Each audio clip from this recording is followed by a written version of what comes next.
Di masa lalu saat Joshua menjadi ksatria kekaisaran, dirinya merupakan orang yang pertama kali kenal dengan Putri Karserin.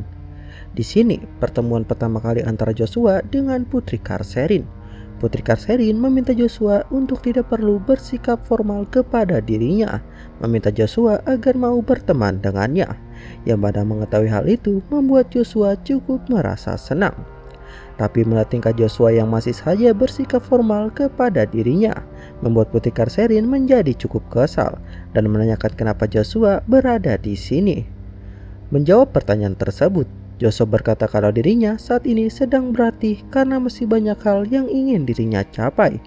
Yang mana melihat tombak yang dipakai Joshua, membuat Karserin tahu kenapa Joshua dijuluki oleh Pangeran keempat Kaisar sebagai kesatria tombak. Bertanya kenapa Joshua lebih memilih tombak daripada senjata pedang. Mendengarnya membuat Joshua berpikir merasa kalau dirinya memiliki suatu takdir yang aneh dengan tombak Lugia. Berkata kalau Lugia adalah penyelamat dirinya saat masih kecil dari kejadian yang cukup malang.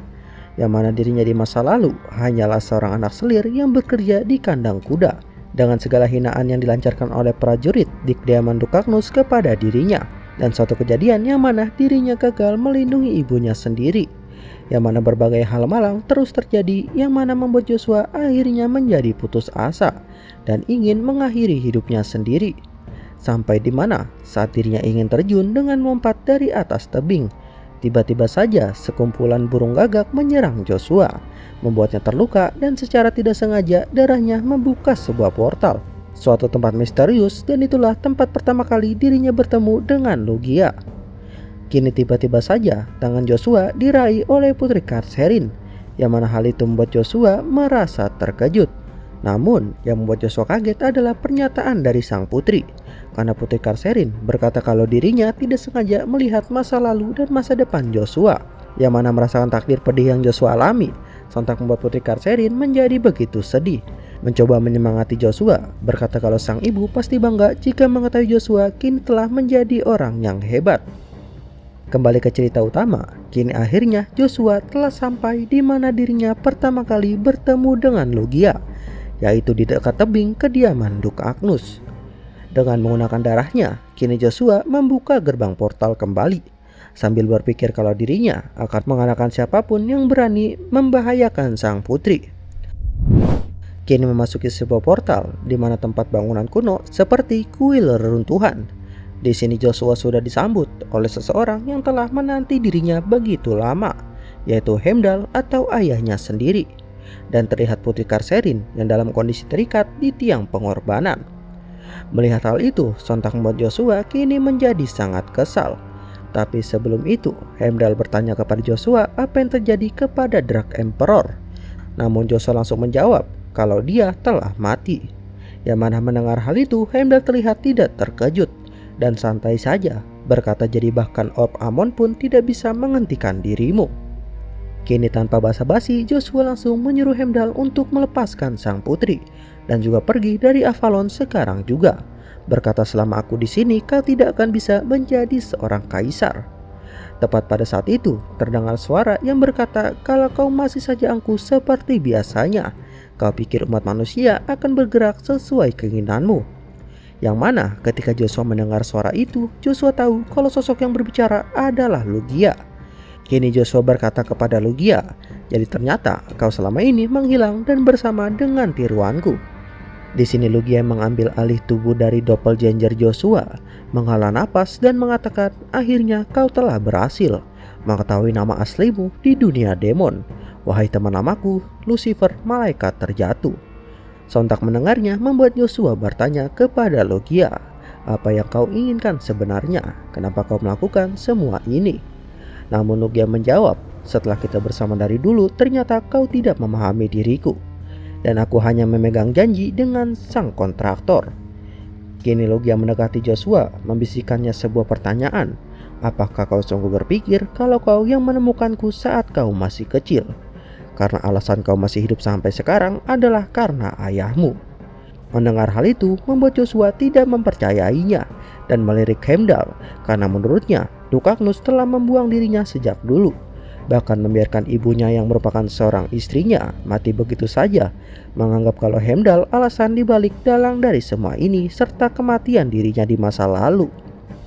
Sontak hal itu membuat Heimdall melihat Joshua dengan tatapan serius dan mulai maju sambil menjelaskan kalau bukan dirinya lah yang melakukan hal itu di kehidupan sebelumnya.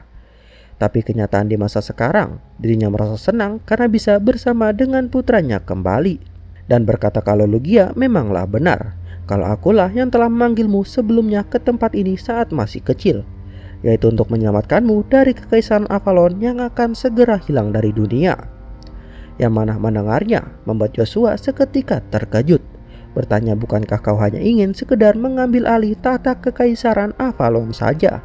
Menjawab pertanyaan itu, Heimdall berkata kalau dirinya sejak dulu tidak tertarik dengan tahta dan dirinya tidak ingin menjadi seorang kaisar, karena dirinya hanya ingin menghapus keluarga Briton sepenuhnya dari dunia ini, dan untuk itu dirinya membutuhkan mata penglihatan sang putri untuk hal ini.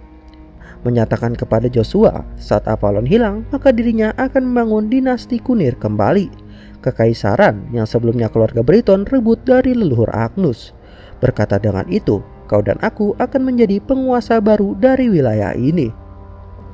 Mendengar hal itu membuat Joshua langsung menolak ide gila tersebut, bertanya bagaimana bisa hanya dirinya yang selamat sementara para penduduk, teman-teman bahkan ibunya yang sekarang masih berada di Avalon akan menjadi korban demi ambisi egois tersebut. Berkata kalau caramu ini tidak bisa dibenarkan, dan kini Joshua mulai mengancam Heimdall untuk segera melepaskan putri Karserin. Mengetahui hal itu, Heimdall berkata kalau sekarang kau sudah terlambat. Kini tiba-tiba di belakang putri Karserin terdapat sosok bertudung hitam yang muncul, yang mana membuat Joshua langsung sigap berpikir untuk segera menyelamatkan sang putri, menganggap kalau orang yang bersembunyi itu bukanlah pengikut dari Duke Agnus. Namun bertepatan dengan Joshua yang kini bersiap untuk menyelamatkan putri Karserin, langkahnya tersebut langsung dihentikan oleh Heimdall. Dengan menggunakan kekuatan penuhnya, Heimdall kini mencoba menghentikan Joshua seorang diri, yang mana kini pertarungan antara ayah dan anak tidak dapat dihindari lagi. Di sini Joshua langsung mengaktifkan energi demonik yang dirinya punya, yang mana hal itu membuat Heimdall terkejut dikarenakan hanya auranya saja dapat membuat dirinya tidak dapat bergerak maju. Berpikir kalau kekuatan ini tidak dirinya ketahui, menjadikan Heimdall sadar kalau selama ini Joshua belum pernah menggunakan kekuatan penuhnya. Sementara itu, Logia yang tahu Heimdall menjadi kesulitan kini membuatnya ikut campur dalam pertarungan, berkata kalau ini adalah alam void, berbeda dengan alam manusia dan Joshua tidak perlu menyembunyikan kekuatannya lagi. Yang mana kini Joshua langsung mengeluarkan segenap kekuatan penuhnya, merubah dirinya menjadi entitas yang seharusnya tidak ada di dunia manapun, sosok iblis bersayap yang dikenal sebagai malaikat terjatuh, yaitu Lucifer. Di sini Joshua dengan bentuk aslinya sebagai Lucifer langsung menyerang Heimdall kembali, dan hal itu langsung dengan mudah memukul mundur Heimdall, membuatnya kesulitan untuk menahan serangan Joshua dan terpental ke belakang. Di waktu tersebut kini Joshua langsung memanfaatkannya dengan sigap berlari untuk menyelamatkan sang putri. Namun hal itu sekali lagi dihalangi oleh Logia, berkata kalau dirinya ingin menguji tubuh baru yang dirinya dapatkan. Berkata akankah tiruan dari Joshua dapat mengalahkan yang asli. Sontak ketika kedua serangan antara Joshua dan Logia yang saling berbenturan membuat mereka berdua terlihat imbang. Dan tepat pada saat itu Joshua seketika terkejut karena Logia dengan menggunakan tubuh doppelgangernya berhasil meniru Joshua. Yang mana di sini Logia menyatakan kalau doppelganger yang dirinya kuasai kini dapat meniru Joshua sepenuhnya dan bahkan lebih kuat lagi dikarenakan kekuatan dari dirinya sebagai tombak demon. Dan sekali lagi adu kekuatan antara Joshua dan Logia kini terjadi. Di sini Logia mengejek Joshua kalau Joshua tidak akan bisa melampaui kekuatan dirinya, yang mana membuktikan kalau kekuatan dari Logia kini 2 kali lebih kuat. Sementara di sisi lain, putri Karserin kini dalam kondisi yang berbahaya, di mana di tempat ritual demon tingkat tinggi yaitu Asmodeus berencana menusuk mata kebenaran milik sang putri. Berkata kalau dengan ini maka dirinya akan membangkitkan kekuatan dari malaikat. Dan kini dengan sebuah batu runcing sebagai media ritualnya, tiba-tiba saja Asmodeus langsung menusuk kepala putri Karserin, dan kini Joshua telah gagal untuk menyelamatkan sang putri. Tepat setelah batu itu tertusuk, kini cahaya terang mulai muncul keluar dari Putri Karserin dan terlihat Logia yang berusaha menahan Joshua untuk menyelamatkan sang putri. Di sini Heimdall melancarkan serangan dan meminta Joshua dan Logia untuk segera berhenti. Yang mana hal itu membuat pertarungan antara Logia dan Joshua kini terganggu. Sementara Putri Karserin masih dalam tiang sebuah ritual, terlihat batu atau magic stone khusus yang digunakan Asmodeus untuk menusuk sang putri kini mulai mengambil seluruh kekuatan malaikat dari Putri Karserin. Dan Asmodeus berkata kalau dirinya terkejut karena proses penyerapannya yang begitu cepat. Sambil menyerap kekuatan tersebut, kini Asmodeus melirik Joshua dan mulai menyapanya. Yang mana hal itu membuat sontak Joshua terkejut sekaligus merasa kesal. Dan Asmodeus kini langsung pergi dalam sekejap meninggalkan semua orang. Kini Logia berkata kalau ini sudah berakhir. Yang mana membuat Joshua langsung menyerang Logia dan bergegas ke tempat sang putri. Melihat Putri Karserin yang kini sudah tidak berdaya, membuat Joshua kini dipenuhi rasa bersalah karena dirinya telah gagal melindungi tujuannya sendiri. Di sini Logia meminta Joshua untuk membiarkan takdir yang telah terjadi dan kematian dari sang putri. Yang mana mendengar hal itu, membuat Joshua kini mulai mempertanyakan semua tindakan dari Logia. Menganggap tanpa harus melakukan semua ini dan mengambil kekuatan dari Putri Karserin. Bahkan Logia memiliki kekuatan yang cukup untuk menghancurkan Avalon seorang diri. Berkata kalau kau punya kekuatan seperti itu sejak dulu, kenapa sebelum aku beregresi, kenapa kau tak pernah melakukannya? Kenyataan kalau sebuah konspirasi antara Logia dan Guru Agnus kini terjadi. Di sini Joshua bertanya kembali kepada Heimdall, apakah benar kau ingin mewujudkan apa yang diinginkan oleh seorang demon? Bahkan kau sendiri tidak tahu apa yang demon itu janjikan. Yang mana Dok Agnus dengan singkat hanya menjawab kalau dirinya sangat menyayangkan apa yang terjadi kepada Putri Karserin. Sontak mendengar hal itu membuat Joshua kini menjadi sangat marah karena hal itu tidak memberikan sebuah jawaban yang cukup jelas.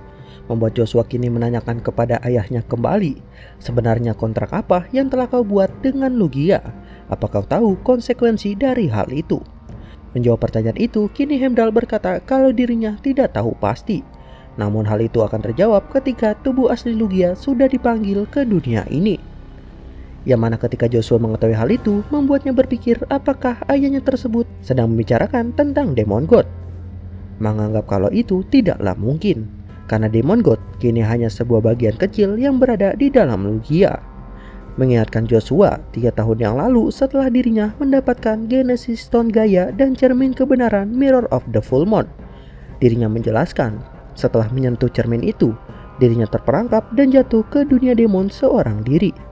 Ketika Joshua baru saja memasuki alam tersebut, seketika energi demonik yang berada di tubuh Joshua kini mulai meluap, membuat energi demon dan sebuah tanduk demon dalam tubuhnya kini mulai muncul. Tepat pada saat itu, Joshua baru sadar kalau dirinya saat ini memasuki ingatan dari Logia. Dan dalam ingatan Logia tersebut ternyata ada ingatan dari dirinya sendiri. Di sini Joshua baru mengetahui kebenarannya kalau dirinya adalah malaikat terjatuh yaitu Lucifer, sosok yang berpengaruh dalam dunia demon. Dan pada saat itu, ke-8 demon pemilik kekuasaan mencoba berusaha mencuri kekuatan milik Joshua. Setelah itu, dirinya bertarung dan membantai demon tanpa henti. Sejak saat itu, dirinya menghabisi 3 dari 8 pemegang kuasa demon dengan tangannya sendiri. Namun, saat dirinya berhasil mengalahkan salah satu demon berperingkat tinggi, demon itu berkata kalau kau sudah menghancurkan keseimbangan di alam demon. Dan dimanapun kau berada, entah di alam surga ataupun alam demon, kehancuran akan selalu mengikutimu. Karena kau adalah keberadaan yang seharusnya tidak ada. Dan itulah mengapa Demon God mengikatmu kepada roda takdir ini. Yang mana mendengar hal itu membuat Joshua menjadi keheranan dan bertanya kepada demon itu tentang apa yang sebenarnya dimaksud. Namun sang demon sebelum menghilang hanya memberikan sebuah pertanyaan kepada Lucifer. Sudah berapa kali kau mengulangi sirkus time loop seperti ini? Dan demon itu langsung menghilang. Sontak mengetahui hal itu membuat Joshua menjadi sangat terkejut. Dengan lantang menanyakan kepada sang demon untuk menjelaskan lebih detail lagi tentang hal itu. Namun semua itu sudah terlambat, karena sang demon kini telah musnah dan hanya memberikan sebuah jawaban kalau jawaban yang kau cari itu tidak ada di alam demon. Setelah kematian dari salah satu demon tersebut meninggalkan sebuah pertanyaan untuk Joshua tentang apa yang sebenarnya terjadi, membuat Joshua kini memutuskan untuk mengikuti ingatan dirinya dulu sebagai seorang Lucifer. Namun waktu terus berlalu dan dirinya hanya mendapatkan jejak masa lalu hidupnya, mempertanyakan apakah ini batasan dari kekuatan yang dimiliki oleh Stone Gaia. Di sini dirinya mencoba untuk terus masuk ke dalam ingatan masa lalunya. Tapi sayangnya dirinya tidak mendapatkan jejak apapun tentang Demon God, membuat Joshua kini menjawab Lucifer kalau itu tidaklah mungkin, dan bertanya kepada Logia, bagaimana kau akan memanggil sosok yang tidak ada di dunia ini. Melihat Joshua yang masih kebingungan, membuat Logia berkata, tidak kusangka kau ternyata sebodoh ini. Apa kau benar-benar tidak mengerti? Yang mana membuat Joshua bertanya, memangnya hal apa yang tidak ku ketahui? Di sini Logia akhirnya memberitahukan sebuah rahasia besar kepada Joshua, berkata kalau kaulah yang telah menuntun Demon God ke alam surga. Sontak hal itu membuat Joshua menjadi sangat terkejut, tidak mempercayai ucapan dari Logia. Dan Logia kini menjelaskan kembali, berkata kalau Demon God kini telah berada di alam surga, dan rencanaku kini pada akhirnya telah berhasil, menghancurkan surga serta membunuh Celestial God, dewa tertinggi yang berada di alam tersebut. Dan tinggal sedikit lagi aku akan bangkit sebagai penguasa dari seluruh dunia. Oke, itu dia pembahasan singkat yang telah kita tunggu, rencana sebenarnya dari Logia. Dari sini akhirnya Mimin mengetahui kalau ternyata Logia merupakan kepingan atau bagian dari Demon God yang sebenarnya, yang bisa kita asumsikan kalau Logia adalah bagian Demon God itu sendiri. Tapi apa maksud dari Joshua yang menjadi pemicu kehancuran dari alam surga? Dan sebenarnya sirkus time loop apa yang dimaksud oleh Lucifer? Jadi itu dia pembahasan video kita kali ini. Kita akan kembali lagi di next video selanjutnya. Sehat selalu, see you, bye bye.